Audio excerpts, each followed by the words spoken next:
காமராஜர் பாராட்டிய படம் 175 நாட்கள் ஓடி வசூல் சாதனை.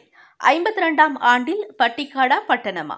ஒரு ஜாலியான பொழுதுபோக்கு படமாக வெளிவந்து தமிழ் ரசிகர்களின் நெஞ்சத்தில் பட்டிக்காடா பட்டணமா படம் குடிபுகுந்து கொண்டது. கலகலப்பு படத்தில் மிர்ச்சி சிவா சொல்வது போல, குட் பாயும் அட்டு ஃபிகரும் குட் கேர்ளும் அட்டு பாயும் தான் எப்போதும் சேருவாங்க என்ற வசனத்திற்கு ஏக பொருத்தமாக சிட்டி கேர்ள் ஜெயலலிதாவும் கிராமத்து இளைஞன் சிவாஜி கணேசனும் திருமணம் செய்த தம்பதிகளாக அவர்களுக்குள்ளான காதல் மோதல் ஊடல் தான் பட்டிக்காடா பட்டணமா படம்.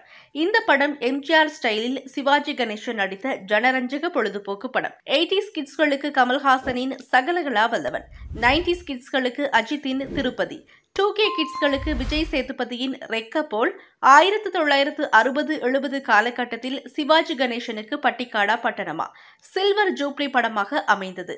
சிறந்த பொழுதுபோக்கு படத்திற்கான தேசிய விருது, சிறந்த படம், சிறந்த நடிகை என 2 பிலிம்பேர் விருதுகளை அள்ளிய இந்த படம் கருப்பு வெள்ளை திரைப்படங்களில் 1 கோடி ரூபாய் வசூலித்த ஒரே படம் என்ற பெருமையை பெற்ற படமாகும்.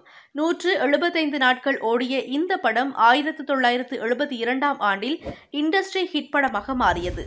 தமிழ்நாட்டின் முன்னாள் முதல்வரான காமராஜர் இந்த படத்தை பார்த்து வெகுவாக பாராட்டியதோடு தனியொரு அங்கீகாரத்தை பெற்றுத்தந்தது.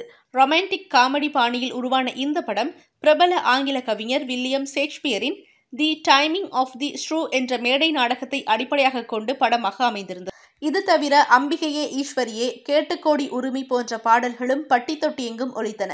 இந்த படத்தில் இடம்பெறும் என்னடி ராக்கம்மா பாடலை வாடா என்ற படத்தில் இசையமைப்பாளர் டி இமான் ரீமிக்ஸ் செய்ய அந்த புதிய வெர்ஷனும் பிரபலமானது. இன்றும் மதுரை பகுதிகளில் நடைபெறும் எந்த திருவிழாக்களிலும் சுப நிகழ்வுகளிலும் தவறாமல் ஒலிக்கும் பாடலாக இந்த என்னடி ராக்கம்மா பாடல் இருந்து வருகிறது.